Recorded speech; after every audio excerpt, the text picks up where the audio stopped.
Well, Mitsubishi Colt Ralliart in the house at Dynodaze today, and it's having a 4-branch manifold, Dynodaze 4-branch manifold, looking very nice. Jason's fitted that. I think he's just about finished now. It's going on the dyno momentarily for a... oh, he's got the old one out. What do you know, Jason? Well, starters, we had a crack manifold. As you can see, like 99.9% of them are now. Yeah. Nearly all the way around. Yeah, that's not helping matters, is it? So, yeah, so yes, we fitted a Dynodaze custom manifold with new genuine gaskets, but unfortunately this one, we had a few little snap studs. Well, it's common, isn't it? We expect it. That's why we keep these in stock. Yes, it is, and to keep the job going. Yeah, okay, so next up, Jason, is it's going on the dyno, and we are going to do a map tweak, because it's already mapped. Nice. So map tweak on Ecutek, so a couple of £100. Make sure that it's healthy. Today, realistically, is not necessarily about getting loads more power, but it is about making sure that it's healthy, making sure that it's safe. It is going to flow better, yeah. So something's just fired up on the dyno, Jason. The S2000. It is. Yes, there she is. So we just got to complete this one. A little bit more work, but yeah, and then we'll get the Railliart on. Good stuff.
Richard, my PC crashed.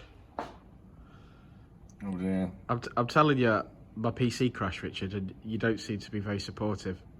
Supportive? Well, I've got to be supportive. What do you want to do? Come around there and cradle your balls until it switches back on, or? Well, yeah, you could put me on your breast.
Okay, so that's where we're finishing on this red Railliart.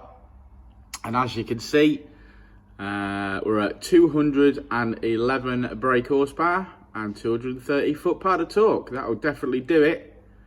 Well done, Team Dynodaze. We'll see you on the next one.